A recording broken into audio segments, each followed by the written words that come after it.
할렐루야, 감사합니다.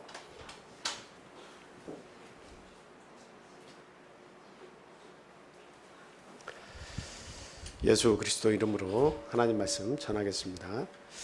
다 같이 본문 말씀 보겠습니다. 시편 3편 1절에서 8절까지 있는 말씀입니다. 현정민 집사님께서 읽어주시겠습니다.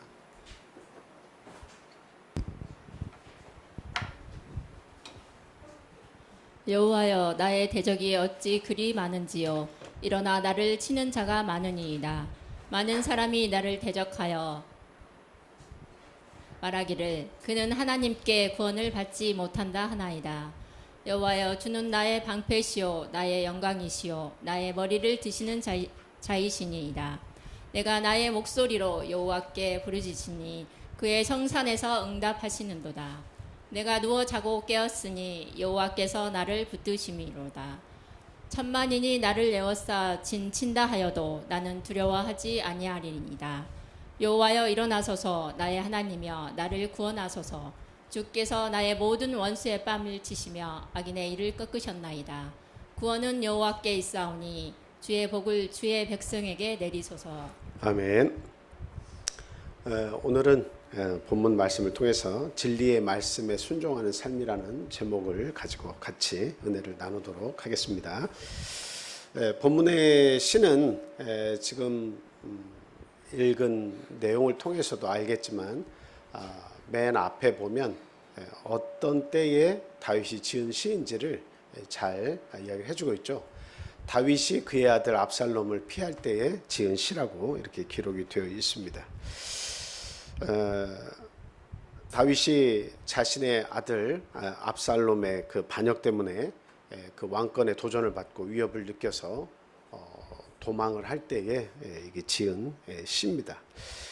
인간은 이와 같이 자신들의 삶 속에서 계획하지 않은 많은 일들이 일어나는 것을 경험을 합니다. 특별히 일어날 수 없다고 꿈에도 생각지 못한 그런 일들까지도 우리 주변에서 종종 일어나곤 합니다. 그리고 누군가에게 배신을 그렇게 당하기도 하죠. 심지어는 가족 안에서도 서로 속이고 배신을 하기도 하고, 때로는 참 오랜 동안 절친으로 살아왔음에도 불구하고 돈의 문제 때문에 아니면 이익에 관계된 여러 가지 문제 때문에 아주 절친을 이렇게 속이기도 하고 또 배신을 하기도 하는 그런 세상에서 저희들이 살기도 합니다. 그리고 나 자신도 모르는 사이에 많은 주변의 사람들로부터 따돌림을 이렇게 받기도 합니다. 이거 생각하지 못했던 일들이죠. 그리고 그 일을 당할 때는 너무도 참 큰 상처가 될 뿐만 아니라 가슴이 아프고 하늘이 무너지는 듯한 그런 느낌을 받습니다. 오늘 읽은 본문에서처럼 다윗 역시도 생각지도 못한 일 때문에 억장이 무너지는 그런 일을 경험을 하고 있습니다. 자신의 아들이, 자신이 사랑하는 아들이 그 왕권을 아버지로부터 빼앗기 위해서 참 아버지를 배반하고 죽이려고 하는 그러한 일들이 눈앞에 펼쳐졌다 하는 것이죠. 참 이것 자체가 인생에게 일어나는 일이 이렇다라고 하는 것을 보여주는 거죠. 우리의 삶이 매번 평탄할 수만 없습니다. 내가 생각하는 대로 모든 일이 술술 풀어지기만 하면 얼마나 좋겠습니까만 절대 인생은 그렇게 술술 풀어지지 않고 내 계획대로만 움직이는 것이 아니다 하는 것을 본문 시편은 이야기를 해주고 있습니다. 이것은 다윗의 이야기뿐만이 아니라 오늘 사는 우리에게도 똑같이 일어날 수 있다고 하는 그런 개연성을 이야기를 해주고 있는 거죠. 과연 우리 성도들이 이러한 가슴 아픈 일을 만났을 때, 이러한 생각지도 못한 고난을 만났을 때 과연 진리의 말씀에 순종하는 우리들은 어떤 삶을 살아야 되겠는가, 오늘 말씀을 통해서 몇 가지 말씀을 드리겠습니다. 첫 번째로는 고난이 찾아올 때 진심으로 하나님을 찾아야 됩니다. 1절 2절 말씀 보겠습니다. 여호와여, 나의 대적이 어찌 그리 많은지요. 일어나 나를 치는 자가 많으니이다. 많은 사람이 나를 대적하여 말하기를 그는 하나님께 구원을 받지 못한다 하나이다. 예. 뭐 그 이후에도 계속 우리 하나님께 찾고 구하는 부르짖는 그런 내용입니다만 너무도 대적이 많습니다라고 하는 내용이죠. 너무도 기가 막힌 일을 내가 지금 당하고 있습니다. 이 고난이 자기에게 찾아왔는데 이 고난이 정말 내가 미워하고 내가 견뎌내고 싸워서 이길 수 있는 그런 고난이면 좋겠는데 이것은 내가 싸워도 내가 상대를 죽일 수도 없는 노릇이고 그리고 이것은 내가 너무도 사랑하는 자가 이런 일을 벌였을 때에 과연 어떻게 이런 일을 내가 헤쳐나가야 되겠습니까 하는 그런 다윗이 하나님을 찾아서 기도하는 그런 내용이죠. 이 압살롬이 반역하는 내용은 사무엘하 15장부터 18장 사이를 보면 그 내용이 정확하게 이렇게 기록이 되어 있습니다. 한 그 대략적인 내용을 알기 위해서 말씀을 잠깐만 보겠습니다. 사무엘하 15장 1절에서 31절까지는 말씀인데요. 중간중간에 필요한 구절만 제가 읽겠습니다. 먼저 6절 말씀 읽겠습니다. 이스라엘 무리 중에 왕께 재판을 청하러 오는 자들마다 압살롬의 행함이 이와 같아서 이스라엘 사람의 마음을 압살롬이 훔치니라. 이 말씀 뭐냐면 뭔가 재판을 요구하는 그 백성들의 요구하는 일들이 있으면 왕께 나아가서 그것을 아뢰고 왕이 그것을 심판하여 주시는 그런 일들을 구하러 이제 가잖아요. 그런데 그 다윗이 거처하는 그 성에 들어가기 전에 그 성 문 앞에서 압살롬이 딱 서가지고 거기에서 참 우리 왕께서 이 재판관 아직 세우지 않으셨다 하면서 내가 그 재판을 하겠다고 지금 이야기하는 겁니다. 그러면서 네가 행한 모든 것이 다 옳다 하면서 그 마음을 사는 거죠. 왕은 아직도 그 모든 일을 너의 일을 재판할 재판관을 두지 않았고 내가 그것을 재판해 줄 테니 나에게 말하라. 네가 하는 말이 모두 옳구나. 내가 너를 도와주겠다 하면서 그 백성들의 마음을 계속 도적질하는 겁니다. 그러니까 우리가 살면서도 그 사람의 마음을 도적질하는 것만큼 참 안타까운 일이 없죠. 사람의 마음을 도적질한다는 것은 그 이간질하는 거예요. 서로 간에 좋은 상태에 있는 그 관계를 깨고 그 나와의 좋은 관계를 만드는 건 좋지만 상대와의 또 다른 상대와의 관계를 해치면서 내가 그 마음을 뺏어서 사랑을 입으려고 하는 거죠. 압살롬은 그게 굉장히 강했는데 그게 상대가 아버지였다라고 하는 겁니다. 그래서 왕의 모든 그 신뢰, 왕을 찾는 모든 백성들의 마음을 나에게로 돌리기 위해서 사기를 치고 거짓을 이렇게 말하면서까지 백성들의 마음을 훔쳤다라고 하는 사실입니다.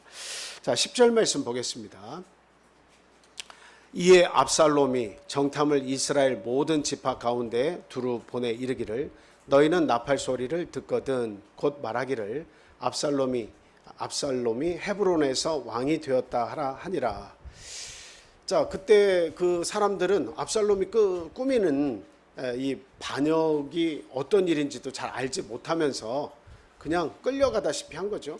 그 정탐꾼들을 이스라엘 곳곳에 다 보내가지고 나팔이 불 때에 압살롬이 왕이 되었다라고 여기저기서 선포하면 그 모든 백성들이 그것을 따라하면서 왕이 바뀌었구나라고 인식을 할 것이다라는 거죠. 아주 구체적으로 이제 반역에 들어간 겁니다.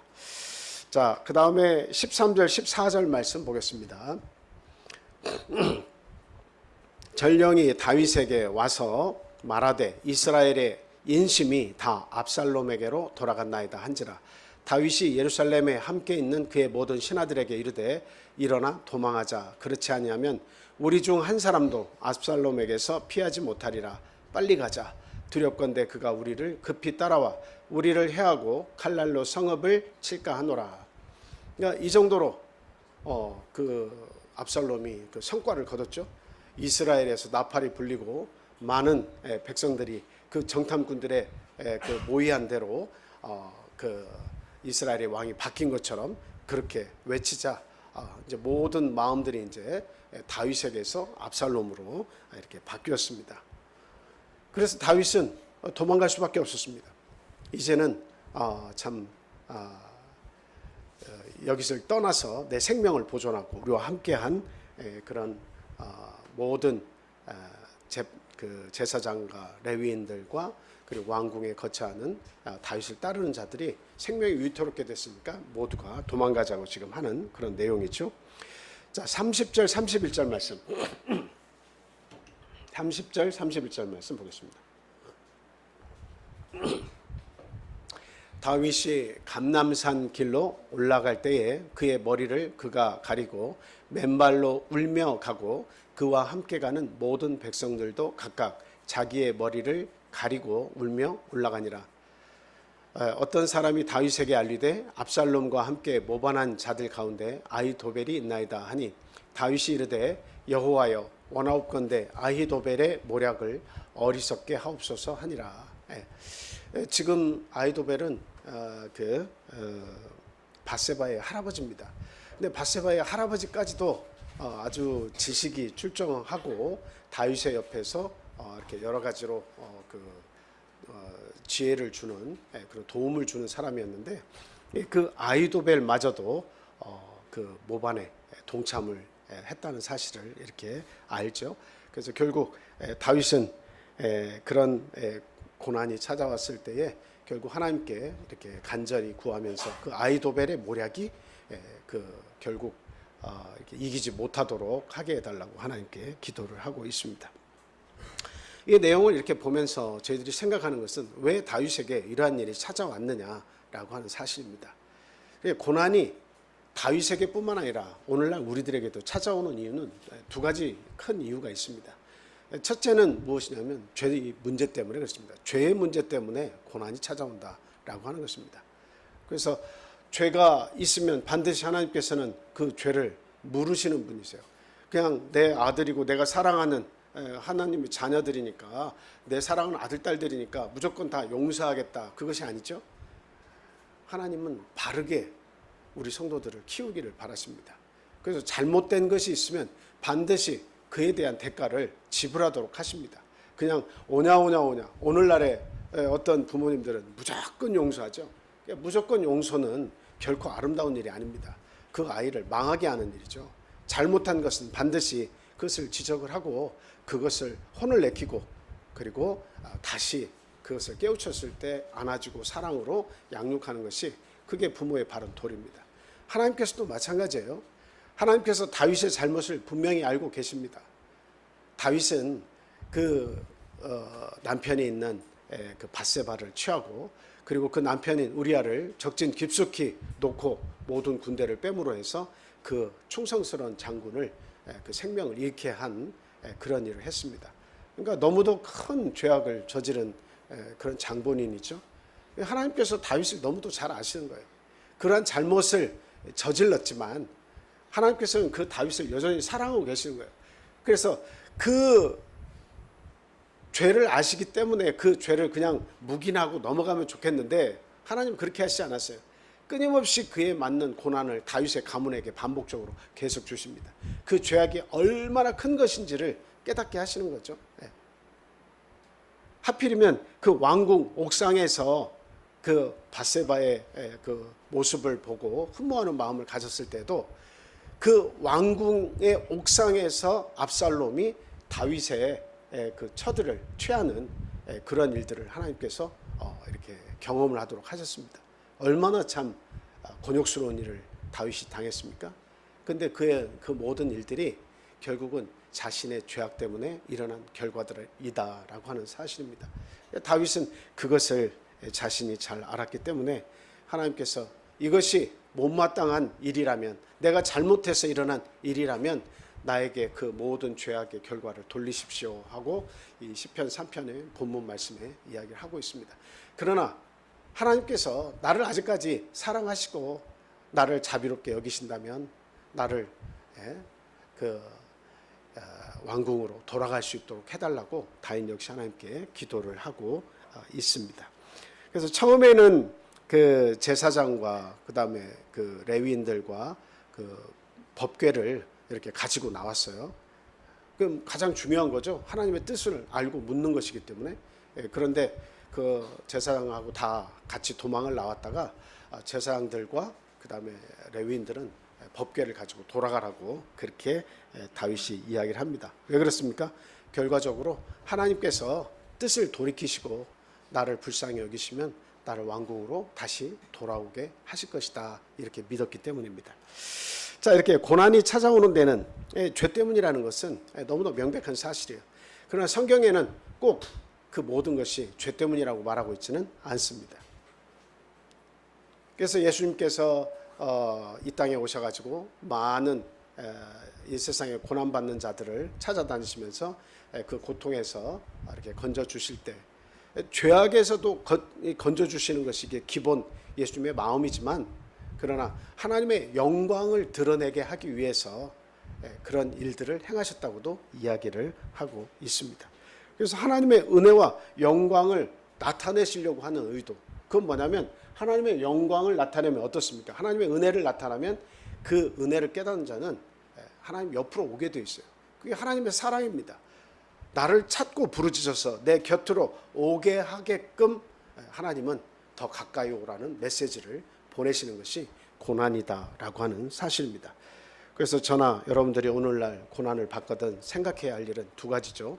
하나는 나에게 어떤 허물이 있구나, 하나님 앞에 죄악이 있구나라고 하는 것을 깨달아야 되겠고, 또 하나는 그게 아니더라도 내가 하나님으로부터 너무 멀리 있는 것이 아닌가, 내 삶이 먹고 사는 일에 너무 집중을 해서 하나님으로부터 너무나 멀리 가고 있는 것은 아닌가 하는 것을 생각하고 하나님 곁으로 와야 된다는 이야기입니다.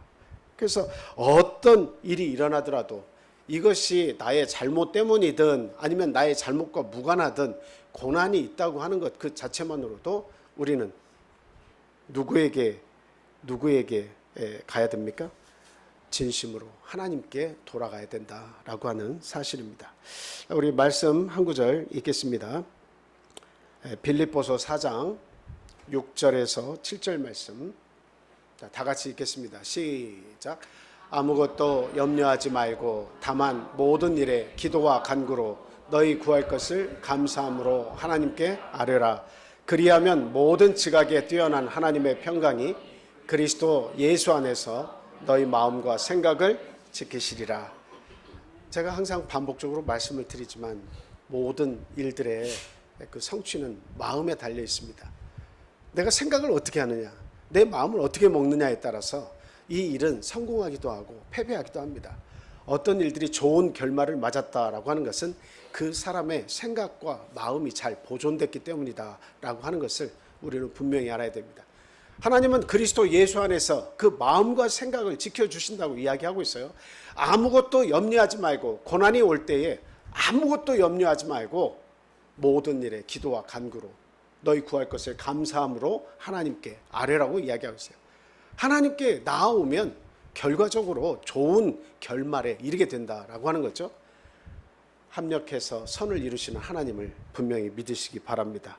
어떤 일이 일어나더라도 실망치 않고 주님 앞에 나와서 그 모든 사실을 구하고 하나님의 은혜를 입는 저와 여러분 되시기를 예수님의 이름으로 축원을 드립니다. 욥기서 8장 7절 말씀 한번 보겠습니다. 다 같이 읽겠습니다. 시작. 내 시작은 미약하였으나 내 나중은 심히 창대하리라. 어디 가면 많이 볼 수 있는 말이죠. 사업을 하시는 분이나 개업을 한 그런 식당이나 어떤 사업을 시작한 그런 사무실에 꼭 걸려있는 말씀입니다.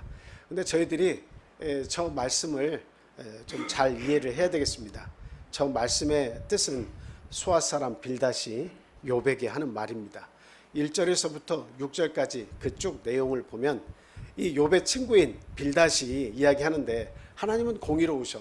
아무 이유 없이 너에게 그런 고난을 주실 이유가 없어. 너의 자녀들이 다 한꺼번에 죽고 너의 모든 재산이 다 도적질 맞고 강도를 받고 말이죠. 이렇게 고난을 받는 데는 그게 다 너의 잘못이야. 네가 죄를 범했기 때문에, 너희 자녀들이 죄를 범했기 때문에 그 결과로 이와 같은 일들이 벌어진 거야. 그러나 지금이라도 네가 회개하고 하나님께 돌아오면, 7절입니다. 내 시작은 미약하였으나 내 나중은 심히 창대하리라. 지금 그 이야기예요. 근데 우리는 그 앞의 내용을 정확히 상고하지 않고 7절만 보니까 네 시작은 미약하였으나 네 나중은 심히 창대하리라, 이렇게 저 말씀만 따와가지고 이야기를 하니까 이게 마치 그냥 참 하나님의 말씀으로만 우리가 이해해서 그렇게 모든 것이 되리라 이렇게 이야기하는데, 사실 앞부분에는 수아 사람 빌닷이 그런 욥에 대한 잘못된 평가를 하고 하나님의 뜻을 알지 못하고 그런 이야기를 한 것을 우리들이 좀 알았으면 합니다. 그래서 결국은 네가 지금 잘못해서 결국 이 땅바닥까지, 동양에서 가장 의인이고 가장 축복받은 삶을 살았던 내가 이렇게까지 추락을 했는데, 네가 하나님께 회개하고 다시 돌아오면 네가 스스로 의롭다고 말하지 마라. 네가 잘못한 게 없다고 말하지 마라. 네가 회개하고 하나님께 돌아오면 네 시작은 지금 다시 출발을 하면 정말 미약할지라도 네 나중은 지금 네가 그동안에 살았던 것처럼 다시 창대해질 것이다. 지금 이렇게 얘기할 때 욥의 마음이 어떻겠습니까? 저 말씀을 받았을 때 저게 당연히 맞는 말이야 라고 이렇게 생각을 하겠습니까? 네 말이 옳지 않다 이렇게 생각하지 않았겠습니까? 그러나 저희들은 그 내용을 생각하지 말고 그 수아 사람 빌닷의 그 중심만 생각하고 저 말씀을 이해해보자라고 하는 말이죠. 저 말은 그냥 욥에게 하는 적용되는 말로는 틀렸지만, 그러나 저 말 자체는 옳은 말입니다. 잘못해서 정말 낭패를 본 자가 저 말씀을 접한다면 저건 정말 순종하고 저 진리의 말씀대로 살아야 됩니다. 그래서 회개하고 하나님께로 다시 돌아오면 너의 시작은 지금 너무나 힘들고 고통스럽지만, 네 시작은 너무나 미약하지만 네 나중은 과거보다 더 창대해질 것이다. 하나님께 돌아오는 자는 창대해질 것이라는 이 말씀은 명확한 그 말씀만 보면 진리의 말씀이다 라고 하는 겁니다. 결국 우리가 하나님께 돌아오지 않기 때문에, 하나님께 빨리 돌아오지 않고 빙빙빙 돌기 때문에 우리가 더 많은 상처를 입고 더 많은 고통 속에서 살 수밖에 없는 것이다 라고 하는 사실이에요. 그래서 고난이 올 때마다, 또 우리 가족 내에서 생각지 못한 일들이 벌어질 때마다 누구에게 먼저 달려가야 되느냐? 우리 하나님께 먼저 달려가야 됩니다. 참 그런 면에서 우리가 안식일을 기억하고 안식일을 거룩하게 생각하고 주님 앞에 나오는 이 시간이 얼마나 귀한 시간이냐 하는 것을 알 수가 있습니다. 나의 짐을 내려놓을 수 있는 시간이고, 내 죄를 씻을 수 있는 시간이고, 회개할 수 있는 시간이고, 하나님의 은혜를 입을 수 있는 가장 귀한 시간이다라고 하는 것을 우리는 분명히 알아야 되겠습니다. 그래서 어려울 때 하나님을 찾는 것이 창대케 되는 비결임을 우리는 분명히 알고, 언제나 진리에 순종하며 살려고 하는 우리들은 이 사단의, 우리의 신앙을 무너뜨리려고 하는 사단의 그 시험에서 반드시 하나님을 찾는 그런 기도를 통해서 이겨내야 되겠다 하는 말씀을 먼저 드립니다. 자, 두 번째로는 세상에서 일어나는 일들을 두려워해서는 안 된다 하는 말씀을 드립니다. 본문으로 돌아가서 3절에서 6절에 있는 말씀입니다. 다윗은 지금 도망자의 신세가 되었죠. 자, 그럼에도 불구하고 하나님께 기도하면서 무엇이라고 이렇게 고하고 있습니까? 3절부터 6절 말씀 같이 읽겠습니다. 자, 시작. 여호와여, 주는 나의 방패시오 나의 영광이시오 나의 머리를 드시는 자신이다.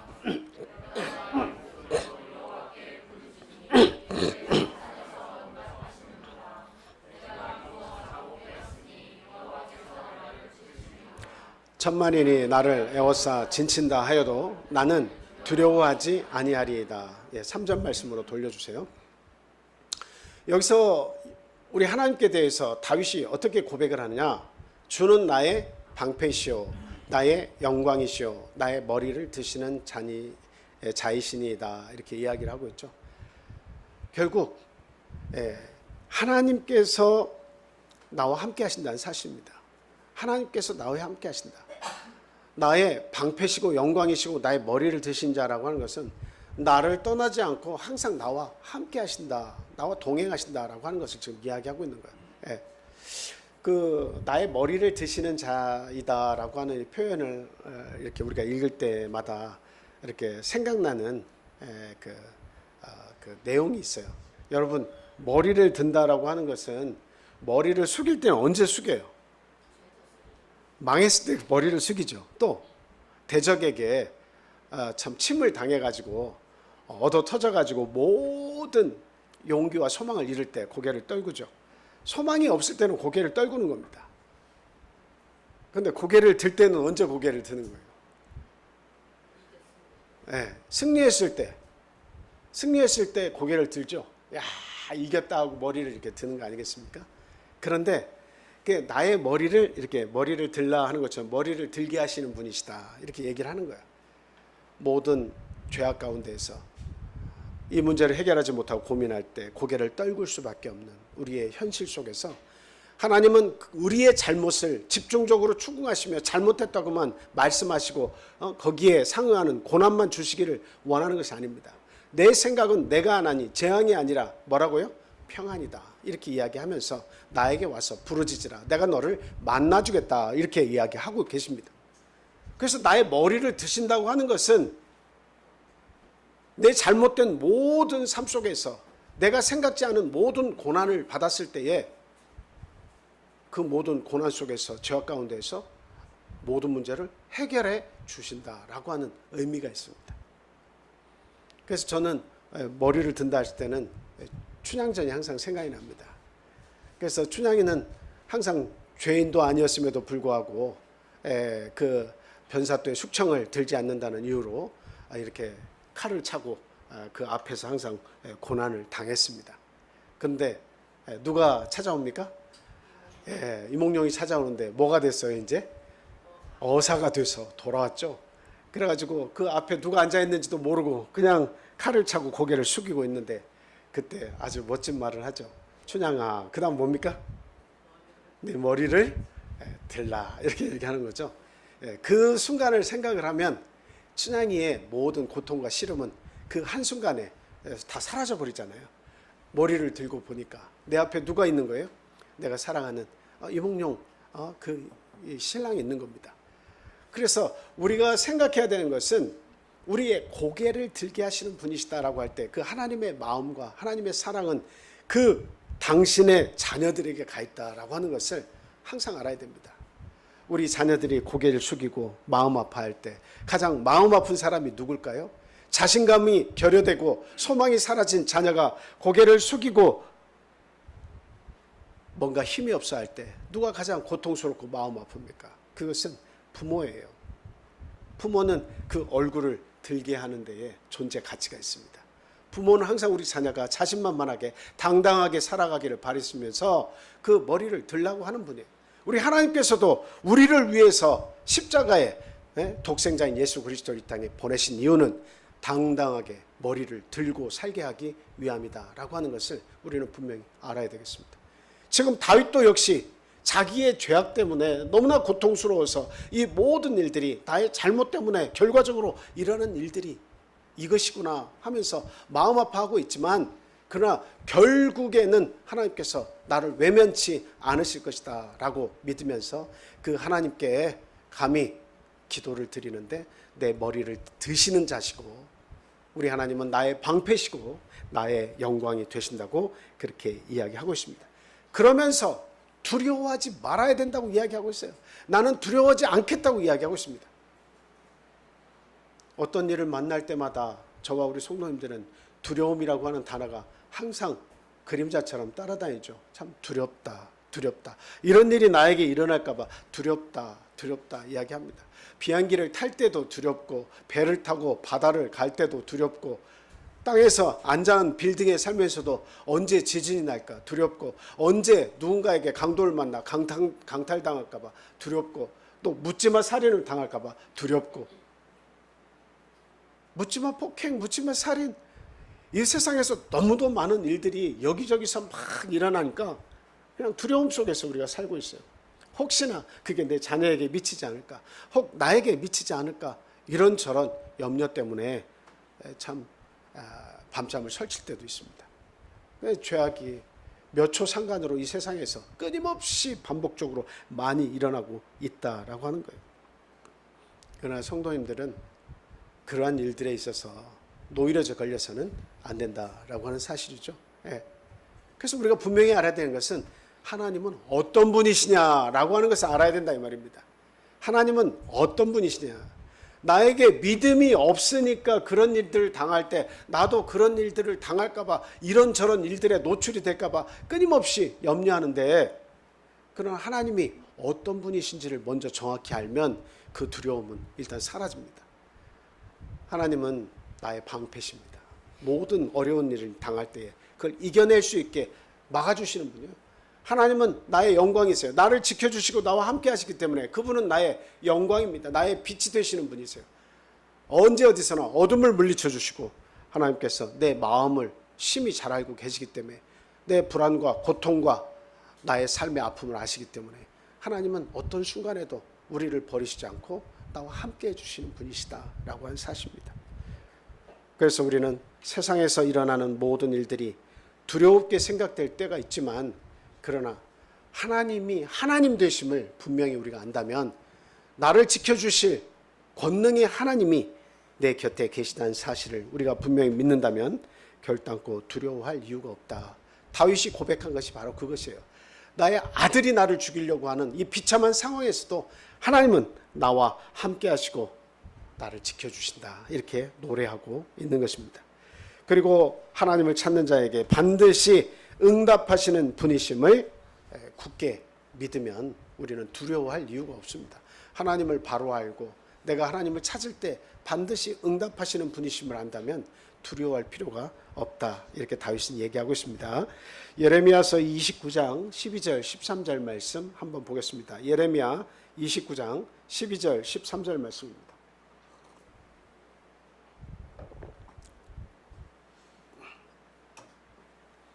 예레미야서 29장 12절 13절 말씀입니다.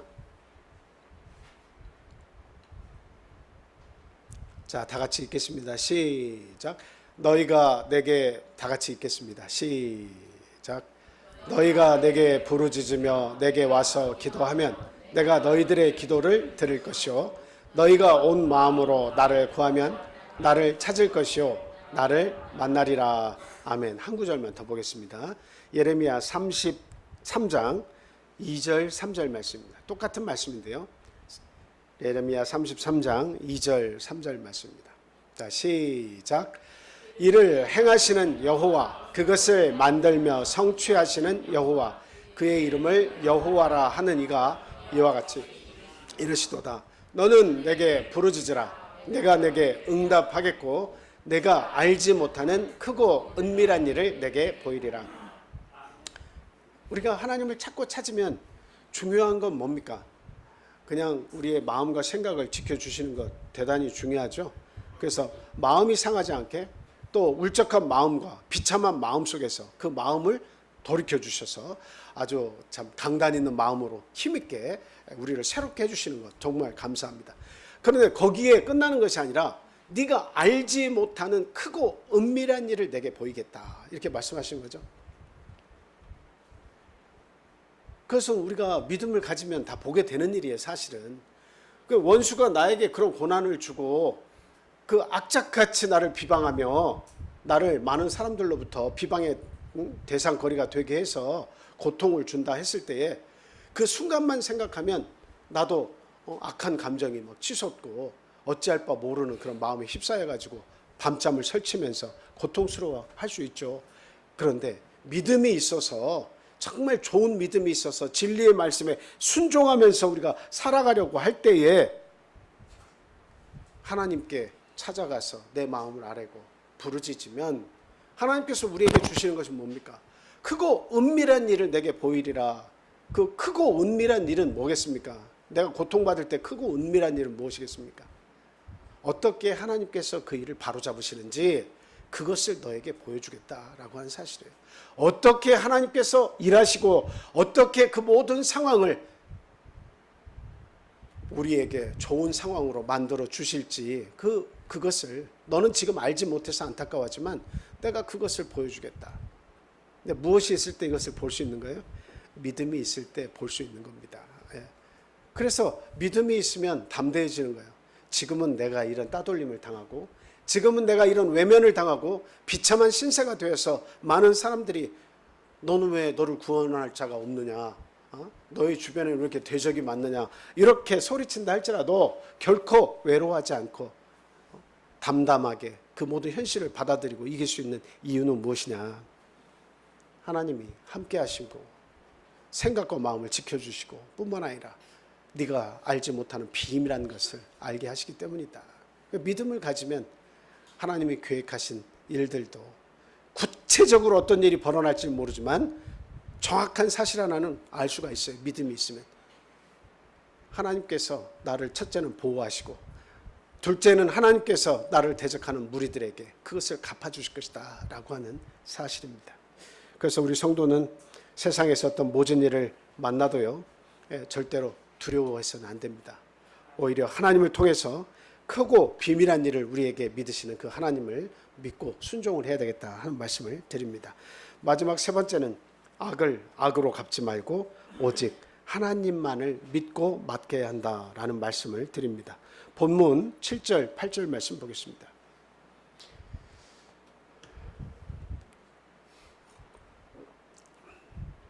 여호와여 일어나소서, 나의 하나님이여 나를 구원하소서. 주께서 나의 모든 원수의 뺨을 치시며 악인의 일을 꺾으셨나이다. 구원은 여호와께 있사오니 주의 복을 주의 백성에게 내리소서. 여기의 핵심은 뭘까요? 구원은 오직 누구에게만 있다는 겁니까? 오직 하나님께 있다. 오직 구원은 하나님께 있다. 믿음이 없는 사람은 그것은 절대적으로 거짓말이라고 생각을 합니다. 믿음이 없는 사람들은 하나님이 뭘 구원하셔? 내가 지금 살아온 바에 의하면 내가 이렇게 하나님이라는 존재를 인식하고 기도해도 응답이 없고 그냥 내가 한두 번이 아니라 정말 하나님이 필요할 순간에도 하나님은 우리와 함께하지 않았는데 무슨 구원이 하나님께 있어? 이렇게 얘기하는 분들도 있습니다. 그러니까 믿음이 있다고는 하지만 체험이 없는 믿음, 간절한 믿음이 없는 경우에는 이와 같이 하나님이 하시는 모든 일 속에는 결과적으로 능력이 없다고 그렇게 생각하는 사람들이 많이 있습니다. 그의 좋은 예가 이스라엘 백성이죠. 이스라엘 백성이 거의 2000년 동안 예수님이 오신 이후에 그 나라가 끊임없이 다른 큰 나라 밑에 있으면서 그 나라를 빼앗겨가지고 그냥 뿔뿔이 다 흩어져 살았어요. 그러다가 2차 대전 후에 시오니즘에 의해서 시온으로 돌아가자는 그 운동이 펼쳐지면서 독립을 하게 되죠. 근데 독립을 해서 그 시온으로 돌아가자, 이스라엘 예루살렘으로 돌아가자라고 하는 운동에 의해서 많은 사람이 돌아온 것은 사실인데, 근데 대부분의 그 이스라엘 사람들의 2세, 3세 그 후예들은 돌아와 가지고 무엇을 이렇게 서명을 하면서 부르짖었냐면, 하나님은 우리가 2차 대전을 통해서 그 수백만, 600만 이상의 사람이 죽어나갈 때 하나님은 우리와 함께 하시지 않았다. 그런 하나님을 왜 우리가 다시 믿어야 하느냐라고 하면서 사인은 서명을 했어요. 하나님을 믿지 않겠다고. 그리고 그 나라에서 성소수자들을 위한 성을 나의 권리로 인정해달라고 하는 그런 오색기를 달고 그런 운동들을 하는, 퀴어 축제를 하는 그런 일들이 그 이스라엘 본토에서 일어나고 있다라고 하는 사실이에요. 아주 너무나 참 놀라운 일이죠. 하나님의 백성이 하나님이 원하시지 않는 정반대의 길을 가고 있는 거죠. 그 고난의 현장에서 나와 함께 하지 않았다고 하는 하나님을 부르짖고 있는 거예요. 근데 알고 보면 하나님은 자신들이 하나님의 아들로 오신 예수 그리스도를 십자가에 못 박아서 그것을 우리와 우리 후손들이 책임지겠다고 본인들이 그것을 주장한 사람들이에요. 그리고 나서 나와 우리 후손들이 예수를 십자가에 못 박고 죽인 사실을 감당하겠다 해놓고 그 모든 일들이 임하고 나니까 하나님께서 함께 하시지 않았다는 거예요. 어처구니가 없는 일 아닙니까? 하나님께서 보실 때. 그러나 저러나 하나님은 그 이스라엘을 끝까지 사랑하셔서 그 나라를 회복시켜 주신 거예요. 2000년 동안이나 나라 없이 살았던 그 백성들이 그냥 하나님께서 모른 채 하시면 어떻게 할 겁니까? 1000년이고 만년이고 나라 없이 살다 보면 이제는 그 언어도 사라지고 그 자식들이 각각의 나라에서 스며들어서 살다가 하나님의 나라가 무엇인지 알지도 못하고 살다가 죽을 수밖에 없는 거예요. 그런데 하나님이 그 언어를 소멸치 않으시고 그 뿔뿔이 흩어져 있는 마음에 아주 어떤 강한 보복심과 안타까움과 원망의 마음을 품고 있는 이 유대인들을 다시 시온으로 불러들여서 그 나라를 재정비하시고 그리고 그 나라에 소망을 주시기로 하나님께서 작정하셨다라고 하는 거예요. 그래서 하나님은 분명히 말씀하신 거예요. 내 생각은 내가 한다. 너희들이 아는 건 잘못된 거야. 재앙이 아니야. 평안을 주려고 하는 거야. 그게 하나님의 뜻이라고 한 사실입니다. 그래서 내게 와서 나에게 부르짖으라고 그렇게 이야기하고 있는 겁니다. 그래서 다윗은 지금 이 본문의 이야기를 통해서 원수 갚는 건 역시 하나님께 있다라고 하는 겁니다. 나의 구원은 대적이 지금 나를 주위에 둘러싸고 있지만 이 구원은 하나님께 있다. 결코 자기가 나서서 압살롬을 무장해제시키고 압살롬과 싸워서 이기려고 그렇게 하지 않았습니다. 악을 악으로 갚지 않고 하나님께 모든 것을 맡기려 했다라고 한 사실이죠. 이게 진리의 말씀에 순종하며 살아가려고 하는 자들이 취해야 할 행동입니다. 내가 당했다고 해서 내가 돌려주려고 하면 안 됩니다. 나를 미워하는 자가 있으면 너 그렇게 했어? 그럼 나도 때가 되면 너에게 이와 같이 돌려줄 거야. 그런 마음을 품어서는 안 돼요. 저도 항상 주의하는 게 무엇이냐면 저에게도 미움이라는 단어가 항상 떠올라요. 아, 참 밉다. 왜 말을 저렇게 할 수밖에 없지? 아, 참 밉다. 왜 저런 선택을 하면서 살지? 왜 나에게 내 뜻과 무관하게 나를 저렇게 생각하고 저렇게 무고하게 행하지? 이런 마음들이 나에게 들어오면 미움이라는 단어가 불쑥불쑥 솟아오릅니다. 그러나 그때마다 항상 생각을 해요. 나는 목자이고 나는 믿는 생활인데 내가 똑같이 미워하면 나도 그 사람하고 다를 게 무엇이냐 이런 생각을 합니다. 그래서 미워하지 않으려고 무척 노력합니다. 미워할 필요가 없다고 생각을 하고 아예 어떻게 하면 그분에게 더 잘할 수 있을까? 더 잘할 수 있을까? 이런 생각을 이렇게 하는 거예요. 그런데 우리가 한 번 내게 어떤 잘못을 행한 자에 대해서 바로바로 내가 악을 악으로 갚으려고 하는 마음들이 행동으로 이렇게 나오잖아요. 그거는 그냥 그 몸에 붙어버립니다. 이겨내기 힘들어요. 그 몸에 붙어서 떼어내기가 힘들다고요. 그러나 한 번 그것을 이겨낸 사람은 두 번째도 이겨내기가 더 쉬워지고 세 번째는 더 쉬워지고 하나님께서 그 능력을 주시는 거예요. 그 어려움들을 알기 때문에 그 어려움을 갖고 있으면 잠 못 자고 밥맛도 없고 이런 걸 알기 때문에 내가 믿음으로 우리 하나님께 악을 악으로 갚지 않고 하나님께 맡기면 때가 되면 반드시 원래의 자리로 돌아오게 해줄 것이고 나를 이해하게 해줄 것이고 내 뜻을 알 것이다. 하나님이 갚아도 하나님이 갚아주신다라고 그것을 하나님께 넘기면 내 마음도 편안하고 결과도 역시 하나님께서 그렇게 만들어 가신다라고 하는 사실입니다. 그래서 우리 대부분의 사람들은 어때요? 자신의 잘못 때문인지 자신의 잘못 때문이 아닌지 이유와 관계없이 일어나는 모든 일들에 대해서 원망을 하려고 하죠. 그리고 그 원망의 대상을 자신이 아닌 타인을 찾아서 그것을 전가시키려고 그렇게 많이 애를 씁니다. 그러나 진리의 말씀에 순종하며 살아가려고 하는 저희들은 하나님이 진짜 구원자이시라는 사실을 분명히 믿어야겠다라고 하는 사실입니다.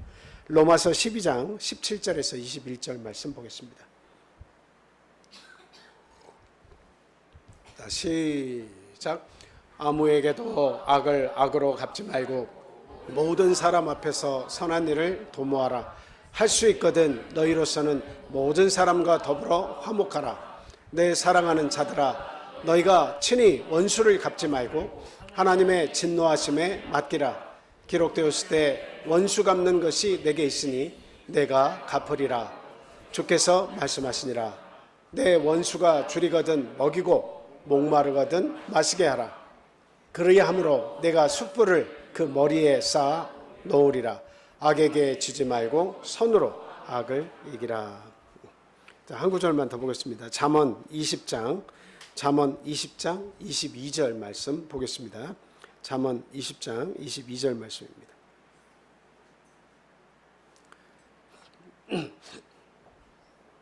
시작. 너는 악을 갚겠다 말하지 말고 여호와를 기다리라. 그가 너를 구원하시리라. 오직 하나님이 우리 곁에 함께 하심을 믿으시기 바랍니다. 진리에 순종하며 살아가려고 하는 사람들은 고난의 때에는 반드시 주님을 찾아야 합니다. 그리고 자신에게 일어나는 기막힌 일들을 만날 때 오직 구원이 하나님께 있음을 믿고 두려워하지 말아야 되겠습니다. 자, 우리 함께 기도하겠습니다. 할렐루야. 사랑과 은혜가 충만하신 예수님의 이름으로 기도합니다.